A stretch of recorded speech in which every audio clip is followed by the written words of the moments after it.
Salut à tous. Hello, hello. Et bienvenue dans ce focus sur Tortuga 1667. Tortuga, un jeu de pirate, un jeu fait par Facade Games.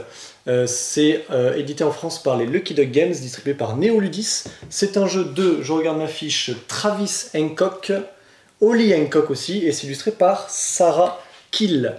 C'est un jeu, donc vous avez peut-être vu, reconnu notamment la fameuse boîte livre que vous avez déjà vu. De la gamme Dark Cities. Exactement, cette gamme-là, avec la première boîte qui était sortie de Bristol. Exact. On reste sur des jeux dans un peu la mécanique de Bristol, c'est-à-dire assez fourbe, jeu de bluff. Là, on est sur un jeu à identité secrète, mais en équipe. Il y aura les Français contre les Anglais.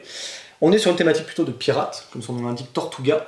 On va avoir un petit plateau sur lequel il va y avoir deux bateaux essentiellement. Il y aura un galion espagnol qui lui va servir de stock de trésors en gros. Il y a le hollandais volant et il y aura le pavillon noir.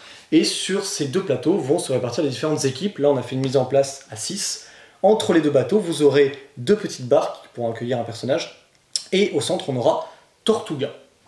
Le but du jeu, ça va être de faire en sorte qu'à la fin de la partie, qui sera déclenchée par une carte que l'on appelle Invincible Armada, donc une carte événement, lorsqu'elle sera piochée, ça enclenche la fin de la partie. Donc à la fin de la partie, l'équipe, du moins le pays qui aura le plus de richesse de son côté, vous verrez sur le plateau, on fera un zoom. Oui, on vous montrera tout ça. Si la France a le plus de trésors, elle gagne la partie. Si c'est l'Angleterre qui a le plus de trésors, c'est elle qui gagne la partie. Comment va se passer un tour de jeu? C'est relativement simple. Chaque joueur va se voir attribuer un petit jeton d'une couleur et aléatoirement sera disposé soit sur le pavillon noir, soit sur le hollandais volant.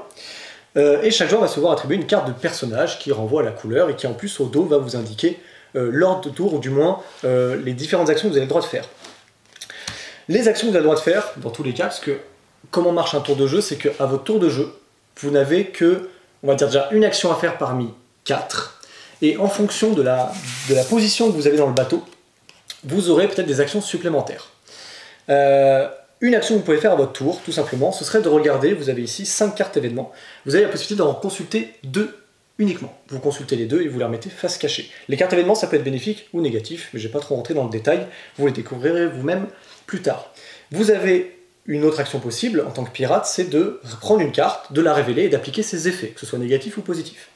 Une autre action possible, c'est de forcer un joueur à choisir de révéler une des cartes événements parmi 2 que vous aurez sélectionnées. Donc je dis, toi, tu vas révéler l'une des 2 cartes que je te propose. L'autre action possible, c'est de déplacer son pion. Alors, sur le plateau, il y a différents emplacements qui sont plus ou moins considérés comme adjacents. Vous avez le hollandais volant qui est adjacent à une barque. Les 2 barques sont adjacents à Tortuga, donc l'île. Et l'autre barque mène, du coup, au pavillon noir. Donc il y a 2 bateaux, l'île au centre, et entre l'île et les 2 bateaux, une barque qui peut accueillir une place. Donc déplacer son pion, c'est prendre son pion et se déplacer sur un emplacement adjacent sur le plateau. J'en viens maintenant aux actions spéciales en fonction de votre positionnement. En effet, sur chaque bateau, on a 5 emplacements disponibles, et en fonction de où vous vous situez à l'avant ou à l'arrière du bateau, vous avez un poste que vous occupez. Si vous êtes tout devant le bateau, vous êtes le capitaine. Donc il y a une action que vous aurez, 2 actions que vous aurez en plus par rapport aux autres.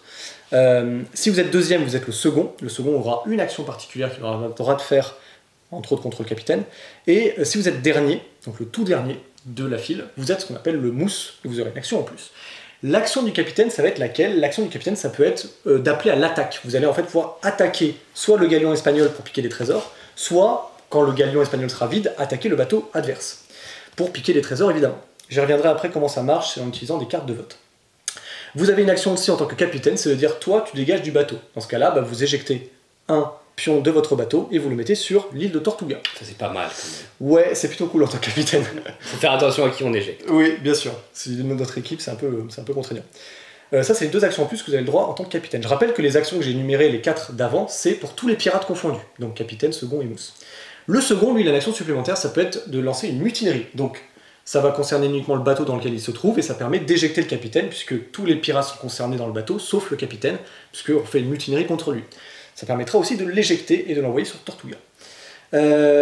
Enfin, le mousse, lui, il aurait une action, ça va être de pouvoir déplacer un coffre d'un emplacement anglais à un emplacement français. En fait, vous l'avez peut-être vu là tout à l'heure quand Antoine a montré le plateau de plus près, c'est qu'en fait, chaque bateau a 2 cales, une cale anglais et une cale français. Et donc forcément, c'est ça qui permet de garder le compte des trésors, si c'est aux anglais ou si c'est aux français. Et donc le mousse, lui, il a une action qui permet de dire ce trésor-là qui est dans l'emplacement anglais, je vais le passer plutôt par là, ça me fait plaisir. Voilà, donc là déjà ça vous donne un peu des indications. Ça c'est toutes les actions disponibles, et enfin il y a une action qui est un peu spéciale, ce qu'on appelle le RIX, mais ça c'est uniquement quand vous êtes sur Tortuga en tant que gouverneur. Donc, comme je vous disais, chaque bateau a des pistes, avec différents emplacements, capitaine, second et mousse quand on est tout dernier, et quand on est sur Tortuga, en tant que premier sur Tortuga, on est le gouverneur de Tortuga, et pareil, ça va permettre de faire une action qui est le RIX. Alors, les actions de RIX pour le gouverneur, d'attaque de bateau pour le capitaine et de mutinerie pour le second, sont des actions qui vont du coup faire appel aux cartes de vote. Les cartes de vote, je vais te montrer à la caméra, ce sera plus simple. Allez. Les cartes de vote, vous allez voir, elles sont sectionnées en 3 parties, et ça vous rappelle justement à quoi elles sont affectées. Comme le montre Antoine, là maintenant de suite, c'est bon. Comme le montre Antoine ici, en fait, vous voyez, il y a les cartes de vote qui sont divisées en 3 parties. Si vous lancez une attaque par le capitaine va demander à tous les joueurs de son bateau de jouer une carte vote de leur main en ne prenant en compte que la partie du haut, qui est considérée pour une attaque. L'attaque, il faudra regarder, donc il y a différents éléments, il peut y avoir des petites mèches de feu, il peut y avoir des canons et des mèches, il peut y avoir que des canons, il peut y avoir également des seaux d'eau. On va chacun dans le bateau du capitaine qui a lancé l'attaque, donc chaque joueur, là mettons si on est dans cette configuration-là, dans le bateau du Hollandais volant, on est 3, on va chacun jouer une carte de notre main de vote, et on va ajouter la première carte de vote dans le paquet, donc on ne sait pas ce que c'est que la carte de vote. On va mélanger du coup pour le coup ces 4 cartes-là, on va les révéler, et si jamais il y a au moins une mèche et au moins un canon, c'est-à-dire que l'attaque est réussie. Attention, les seaux d'eau annulent les mèches, donc si jamais il y a 2 canons, une mèche et un seau d'eau, ben vous n'avez rien, l'attaque est un échec. En revanche, s'il y a un seau d'eau, 2 allumettes et un canon, ben c'est bon, il y a une allumette qui est coupée, enfin qui est annulée par le seau d'eau, mais il y a toujours une allumette présente pour allumer le canon, qui permet de faire une attaque réussie. Dans ce cas-là, le capitaine prend un coffre du galion espagnol et va le mettre soit du côté anglais de son bateau, soit du côté français. Donc ça c'est pour l'attaque du capitaine. Le système de vote de la mutinerie marche par le même système, si ce n'est que le second va demander à tout l'équipage, sauf le capitaine, de jouer une carte de vote en ne prenant en compte que les symboles de mutinerie, qui sont des crânes ou des gouvernails. Si jamais, donc même système, hein, chaque joueur joue des cartes, sauf le capitaine forcément, on ajoute une carte de la pioche en plus, donc il peut y avoir forcément cet aléatoire qui va contrer la mutinerie. S'il y a plus de crânes que de gouvernail, la mutinerie est une réussite, on éjecte le capitaine, et donc forcément le second devient capitaine, et du coup les autres reprennent une place en amont. Si jamais c'est un échec, bah, le capitaine il est content, il reste capitaine. Donc toujours ce même système de vote. Évidemment, une fois qu'on a joué une carte, on repioche. Enfin, le gouverneur, s'il est ici, et s'il y a plusieurs personnes sur l'île de Tortuga, on va avoir ce qu'on appelle une action de RIX, ça c'est le gouverneur, il dit voilà, moi je fais mon action de RIX. RIX c'est le même système, sauf que vous regardez uniquement les drapeaux, donc la section du milieu qu'on a vu sur les cartes, qui représente soit des drapeaux français, soit des drapeaux anglais. Tout le monde met une carte, tous les joueurs concernés sur l'île de Tortuga mettent une carte, et en fonction, s'il y a plus de drapeaux anglais que français, les 2 trésors vont aller chez les anglais. S'il y a plus de drapeaux français que d'anglais, les 2 trésors de Tortuga vont chez les français. S'il y a une égalité, bah du coup, un trésor chacun. Je pense que j'ai à peu près tout dit dans les actions. Les tours vont très très vite parce que vous n'avez qu'une action à faire parmi, allez, au maximum 6 si vous êtes capitaine, mais sinon ça reste 5, donc c'est relativement portable. L'idée étant de prendre parti un peu plus sur les emplacements, que vous soyez sur le bateau ou gouverneur, ou justement sur les bateaux, mais en tant que mousse, ça peut être très malin parce qu'en fait vous êtes le seul à pouvoir décaler les bateaux anglais, enfin les trésors anglais, français ou français. C'est le bon plan, mousse, c'est pas mal. Voilà, donc je pense que dans les règles j'ai été assez précis. Oui. Pour vous donner un peu une sensation de jeu, on est typiquement sur des jeux à la Shadowhunter, Bang, Bristol forcément. C'est ça. C'est un peu chaotique, mais il y a quand même pas mal de retournement de situation. On peut très vite deviner qui est dans quelle équipe, ou alors c'est que la personne bluffe très bien, mais même en devinant ça, du coup, ça devient très stratégique. Petite précision, c'est que si jamais le galion espagnol n'a plus de trésors, là on ne tape plus les Espagnols, on tape forcément ceux qui ont plus de trésors, donc le pavillon noir. Ça commence à se canarder. Ou le Hollandais volant. Les cartes événements du coup vont se renouveler à chaque fois, c'est-à-dire quand je révèle une carte, bah, j'applique l'effet. Donc là par exemple c'est la marque noire, ça veut dire que si je la révèle, je suis abandonné directement sur Tortuga. Donc si j'étais capitaine ou second, ça m'embête un peu, mais du coup j'applique directement l'effet, la carte, il y a une nouvelle carte qui vient se mettre ici, etc.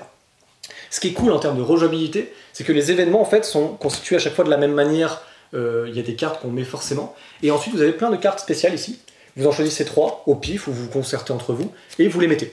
Donc il y a plein de trucs super cool. Il y a une énorme rejouabilité, notamment grâce à ça, et des modes de jeu alternatifs. Exactement, il y a plein de modes de jeu alternatifs. Là notamment, je vous ai expliqué les règles quand on joue en paire. Donc ça va de 2 à 9, mais clairement le jeu prend du sens, je pense, à partir de 5, 6. Oui. Honnêtement, 5 c'est le minimum, je pense. En dessous, c'est un peu confus. Sachant que à partir d'un nombre impair, vous avez un nouveau pays qui arrive, c'est les Pays-Bas. Et en général, les Pays-Bas sont tout seuls. Donc, cette petite carte-là. Le Pays-Bas, lui, son but, c'est d'être ni pour l'Angleterre ni pour la France, donc de créer une égalité dans la répartition des trésors. Donc s'il y a égalité à la fin et qu'il y a un joueur qui est du Pays-Bas, il gagne la partie. On est sur ce genre de jeu un peu à la When I Dream, où en fait vous êtes entre les deux. Et alors là, le bluff, je pense, devient plus intéressant. Je vous dis je pense parce que nous, on y a joué à 6. Je dirais fin de milieu de partie, on a commencé à dessiner un peu des groupes.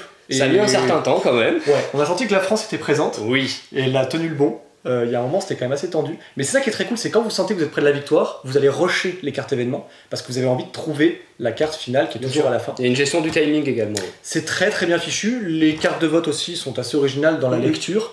Très bien fait aussi d'avoir rappelé à chaque fois à quoi servent, pour quelle action servent les icônes. Je pense qu'on a à peu près tout dit. Oui, un jeu qui a l'air complexe parce qu'on vous a expliqué plein de choses, mais finalement, vous avez une petite tête de jeu où il y a toutes les actions. Il y a tout un tas d'exceptions que sont les cartes événements, mais vous lisez ce qui est marqué dessus. Pour votre première partie, vous n'avez pas besoin de les connaître, vous les découvrez en jouant. Et finalement, il est quand même assez léger. C'est assez léger, énormément de possibilités. Effectivement. Là, vous avez une petite carte de rappel, il n'y en a qu'une seule, mais c'est un rappel sur les différentes cartes événements, ce qui existe, ce qu'il y a comme effet, et notamment les différents effets sur les actions de rigs, d'attaque, de mutinerie, les icônes à quoi elles servent, etc. C'est très très bien fichu, je trouve qu'en termes d'édition, très cool. Petit point plus aussi à chaque fois. Pour que ça rentre dans la boîte, ils font des petits tapis néoprène. Oui. Ça c'est franchement top. Voilà. Ça sort au mois de juillet. C'est ça, c'est prévu pour juillet en espérant que ça ne soit pas retardé. Juillet, début juillet, nous ne saurons vous dire, mais a priori c'est au mois de juillet et nous on l'attend de pied ferme parce qu'on a beaucoup aimé cette gamme que sont les Dark Cities. Tout à fait. Je pense qu'on va s'arrêter là et puis on vous dit à très bientôt chez Jeux des Cartes Bordeaux.